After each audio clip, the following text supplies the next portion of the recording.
Hi, I'm Leon Taryan with the Power of the Patient Project. Today, my guest is Dr. Mahesh, Chief Physicist at the Johns Hopkins Hospital and Professor of Radiology and Radiological Science. He has also represented the American College of Radiology in researching radiation procedures with technological advancements. Today, he will share with us some of his experience working with patients and how the medical field has evolved throughout the advancement of technology. Welcome, Doctor. Thank you, and thank you for inviting me for this opportunity. Sure. The first question I have for you is, with more and more technology being introduced into the medical field, do you feel that too much digital imaging can be harmful to a patient? The absolute answer is no. In fact, I would go the other way. As long as the imaging is done in the right way, for the right clinical indication, the number of imaging studies is not important because that's going to provide an answer and benefit to the patient. Only when you do imaging without good clinical indication, that's when the imaging becomes useless and that can be harmful to the patient. So generally what we have is like, we have seen data, we have seen from past 20 years or 30 years, when we have done imaging properly for that population, the hospital stay going to be less, the mortality is going to increase, and overall the patient is going to benefit.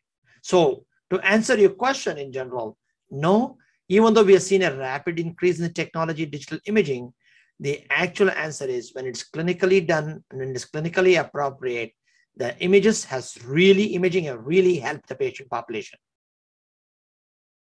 My next question for you is, how has the new technology enhanced your practice and the ability for physicians to better diagnose? So this is really good because from the past 20, 25 years, we have seen a lot of revolution happening in the imaging. I'm going to spend time on one particular aspect. I do a lot of research on CT. CT technology has grown quite remarkably over the last 20 years. In fact, that's one of the complaints we hear in a negative way, telling like, oh, we are doing a lot of CT in the US. To answer the question, yes, we have done a lot of imaging. The reason is like every imaging has provided a lot of benefits. Let me tell you an example. In the last, around 2000, a technology called multi-detector CT became commercially available in the US. From then onwards, the number of CT done in the US has grown up from 26 million to all the way to 85 or 90 million. However, a lot of new field open up because of this. One example is cardiac CT. It's now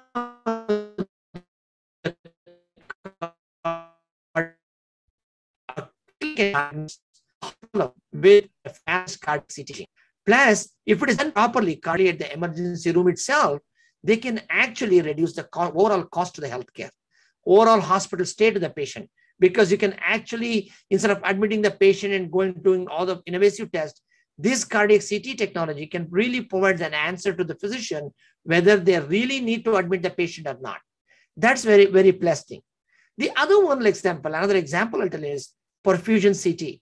It's a field is going slowly coming in, but that is actually helping to identify stroke patients. When they are flown into hospital, if they do a correct CT perfusion, you can actually see where the stroke is impacting on the brain, and they can actually pinpointly solve that or target that particular area to help the patient. So that is one example. Then in the past few years, we have also seen MRI. MRI technology has grown quite remarkably, and we're doing a lot of MRI scans because that provides a lot of imaging answers very easily and very appropriately, so that the physician or surgeons can really treat the patient. To follow it up, the two things I say, in any hospital, if you enter, I consider pathology and radiology as the eye to the patient's eye to the physician to look what inside the patient. So radiology plays a very prominent role because when a patient comes to the hospital, the treatment or the way the patient recovers is purely depends on how you diagnose the problem. To diagnose all these new technology is really helping our patients. Another example is mammography. The digital mammography, which came around 2005, and now we have a 3D mammography, has reduced the number of biopsy needed to be done because you can actually answer the question much easier. Plus, the screening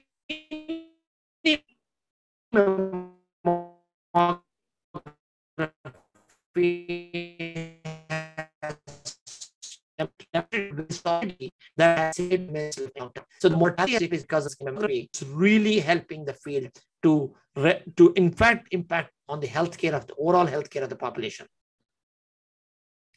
With new imaging, what are some of the differences you have seen in identifying issues such as cancer within patients compared to 10 or 20 years ago? Okay, that's also another good question, because when patients are diagnosed with cancer, let me start from there. When they're diagnosed with cancer, they go for radiation treatment, for example, one path. In a lot of the time in the past, the radiation therapy treatment was done based on an image, and they had to verify how. It is very difficult to verify when they are treating on a radiation therapy equipment. Nowadays, across the board, there is additional imaging is done when the patients come for treatment.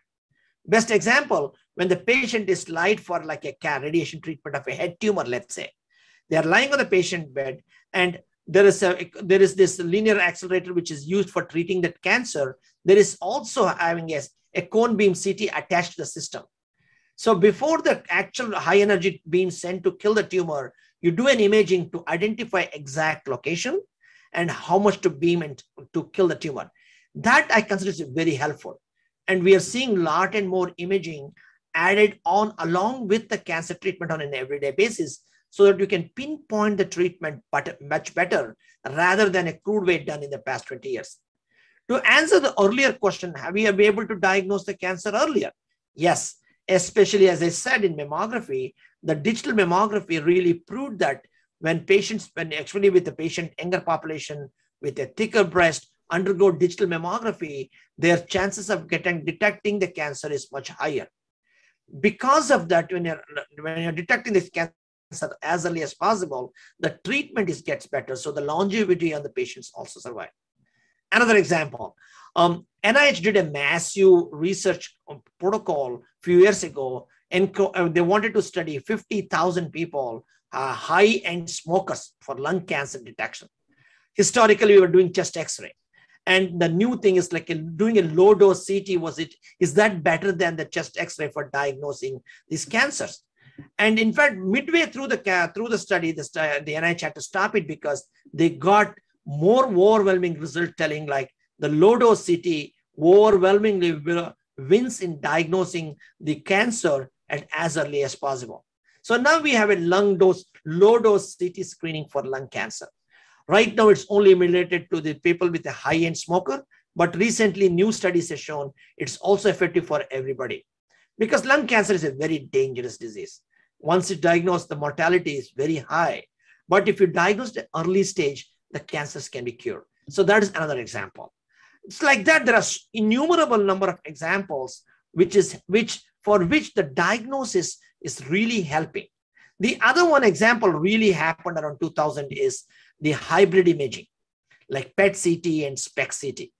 PET CT means like you're injecting a nuclear isotope, and we are trying to see how the images, how it uptakes in the tumor area, the normal area, and you can image it.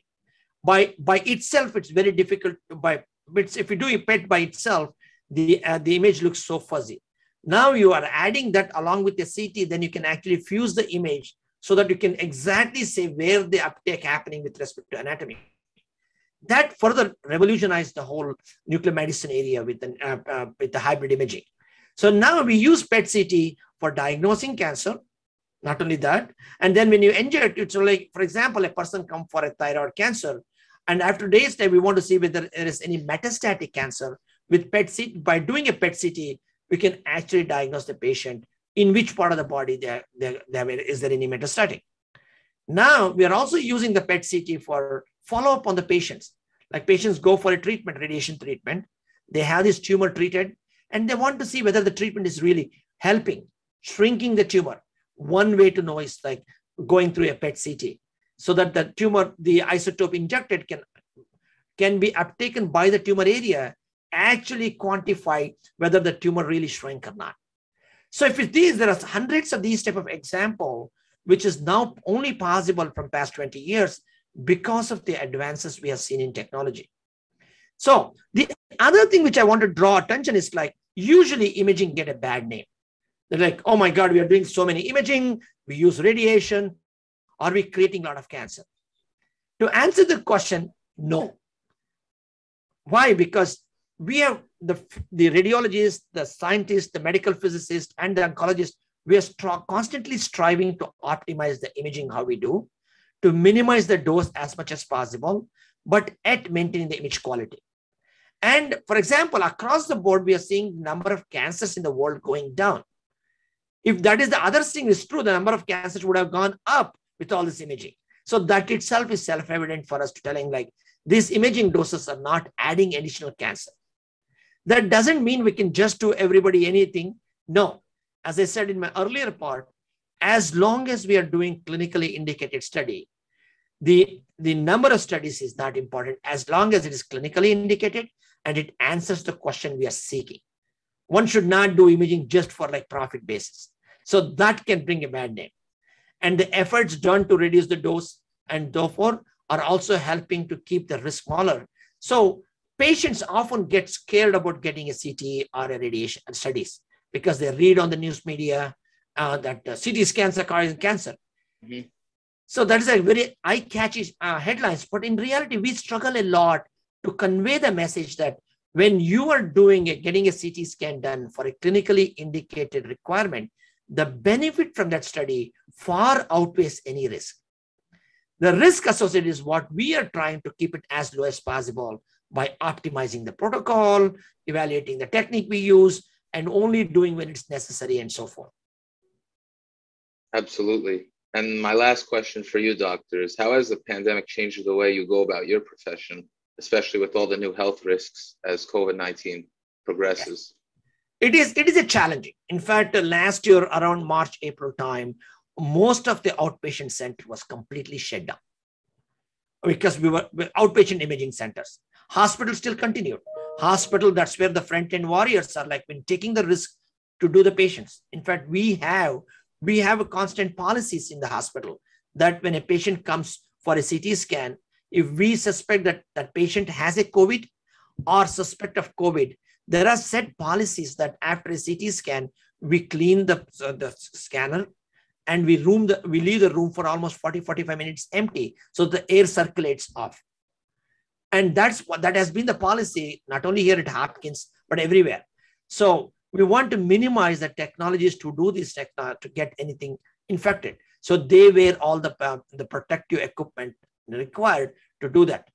One impact on the COVID happened is like the early part when all the outpatient imaging centers closed because of the infection, control and all those things. A lot of the screening studies went down. And we are afraid if those people don't come back for the regular screening, we may see increase in cancer later. We do not know. So we are urging patients to come back, or the population to come back for the required screening now that the hospitals are opening up back again. But the challenge still remains because we know there is a lot of people do not have vaccination, or some people hesitate to have vaccination. Because of that, hospitals, we take extra precautions of protecting the staff who are facing the patients and not just decline not doing it, but when you're doing it, we want to take all precautionary steps to do these things. So it is a challenge, but we had to meet the challenge. And now that the pandemic is waning, one thing which we are calling about for the patient population is like, if you have postponed your required mammography, your annual mammography or annual something else like screening, please come back, do it, because you don't want to take chances of missing anything on an early onset, because early diagnosis always have a good outcome for treatment and so forth. Absolutely. I want to thank you for your time and taking the time out of your day to come speak with us. The Power of the Patient Project wishes the best for you in continuing your profession and helping others. So thank you. Can I make one more comment? Can I add a few more things before we end this conversation? Sure, go ahead. So one of the things which I would say is like, especially, I know you are doing a great job of bringing this information to the patient population. So let's say the patients come to your website and they are looking for this information. They are worried about, their physician asked them told them that they need to get a CT scan. And they read on the overnight news that CT scan is radiation. Not necessarily. So I would advise your patient population to ask a couple of questions. First and foremost is when a physician orders them to get a CT or an MR or a PET CT, they can ask a simple question. Doc, is this imaging necessary for me? First question. The patients can take charge of this one. Nowadays, the patient are taking charge of it. They can ask this question. Is this imaging study necessary? If the doctor say, yes, I need to have this study so that I can treat you better, they should follow to the next question. So if they go to a hospital to get an imaging study done, let's say, they can simply ask the hospital when they go there for imaging study in radiology department, ask them, is your modality properly undergo routine QA, quality control? Or is your modality accredited? Accredited means like nowadays is required, all the modalities need to be accredited.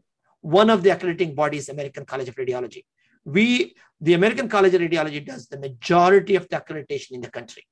So it means the site has to pass accreditation, means they have met certain requirement for image quality, for minimize of radiation dose, and how it's done, and what's the qualification that people are doing. So that's the criteria which requires a site to meet to pass accreditation. That's another thing. Third is they can ask is like, okay, the other question is like, is the protocol set optimal? Am I getting this information correctly done? And so forth. I think patients taking charge and asking this question will further help to deliver this imaging in a proper way. And I would like to thank this opportunity for sharing our knowledge, and basically because in general, the patient population is really, really concerned sometimes, and they don't know what to do. And that's when they came to your sites, or there's other sites which we maintain called radiologyinfo.org to find answers. And our responsibility is to provide what we know, the right answer to the patient population. And I really appreciate you giving this opportunity. Thank you, doctor. Thank you.